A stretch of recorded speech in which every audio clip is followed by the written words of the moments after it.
Roz Stanley. Yeah. Let's talk about you for a moment, shall we, Roz Stanley? Let. So you are an actress and comedienne. You like big mustaches that jiggle when people talk. Red, please. Yes. What are you currently working on, by the way? You sent us a couple pretty cool projects. One that is very, very quarantine related. Yeah, Attorneys at Flaw is a Skype com that is a new genre coming out as opposed to like a rom-com, all that kind of stuff. It's all taped via the platform of Skype, not Zoom. And so it's just the director just did your own session with you via Skype. And it's about two attorneys, one of them who actually does the work and one who doesn't. Therefore, they're in a constant circle of who's actually getting work done and who's actually got people pursuing him because he's not, the other one because he's not actually doing the work. So that is Attorneys at Flaw. And then Royal Palace is a short film that we just did. It's a comedy, if you will, about a nursing home. And that is the nursing home's name, Royal Palace. So it's a very short film. They're putting it in the Burbank Film Festival, Sherman Oaks, all of those it just entered. And all of those right now are trying to figure out what kind of platform they're going to use, because the festivals are still continuing, but they might be online. Cool. What kind of character do you play in Attorneys at Flaw, by the way? Are you the one that does the work, or are you the one that doesn't do the work? Oh, boy. I'm the lawyer's ex-wife. That's who I play. Because look at me. I just scream ex-wife. So how often do you scream that? Do you scream that a lot? So like my appearance screams that, not me. But that's like, so I play one of the lawyer's ex-wives who is trying to track down her alimony because he does not pay it on time, if at all. So that, yeah, her name is Leanne. So I play her in that. And then in Royal Palace, I play one of the nurses. Interesting. Nice. Yeah. You know, you've done a lot of stand-up comedy in the past. I was wondering, did you ever have like a joke that just totally killed one night and bombed the next night? And what joke was it? Was there like one that you could just never decide? Is it good or is it not? Well, I don't know. I don't really remember much of them because I did stand-up comedy only actually a couple of times. I really do more improv. But it's okay if you don't know that about me. But I try to interweave my personal life into it. And I don't know, I had like a few good ones I thought about strip clubs, but I forget them because they didn't work very well. So I'm trying to find some more wholesome comedy about strip clubs. Elise is not convinced. She was like, well, I don't buy this. I'm just working on it day and night. So, yeah. Are you doing auditions via Zoom or Skype?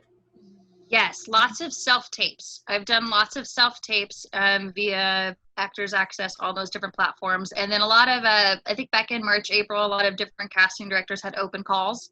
So they had like a whole list of scenes to choose from, and you had to get those in by a certain deadline. But a lot of self-tapes, and a lot of those are just, a lot of those are picking up. A lot of filming is picking up too. It's different to film now, but it's still good. Are you still doing any improv? Is there any improv going on virtually right now? Ooh. Some improv teams are. I'm not on one currently that's doing any of them, but some of them started the quarantine by doing Zoom, like some type of improv that way. And there's still improv classes going on via virtually, but I'm not involved in any of those currently, but they are happening.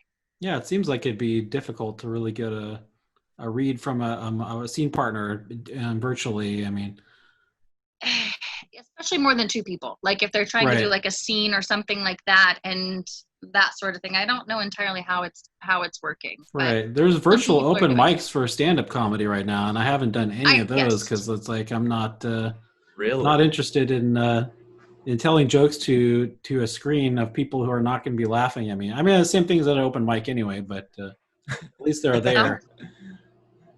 Thanks for being open, Mike. You can sometimes get an involuntary chuckle. So. Thank you. Yeah, that's Ryan's the king of bad puns. That's his style of stand-up. You accidentally comedy. said bad in there. Did I? Wow. Oh, oops.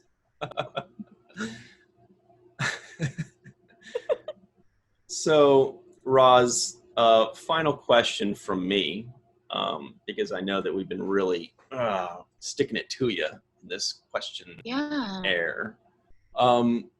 Tell us about your Star Trek experiences. Like, how many series have you watched? Which one's your favorite?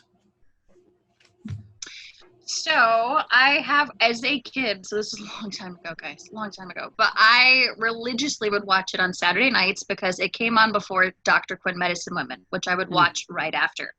So I watched The Next Generation that has Picard in it. And then I watched Voyager. I forget her name, but it has the female captain. Janeway. Yes. And then Deep Space Nine as well. So those are the three that I watched. I'm not as familiar with them right now, but as a child, I had the biggest crush on Will Wheaton. Melissa, do you have a guess? Geordi.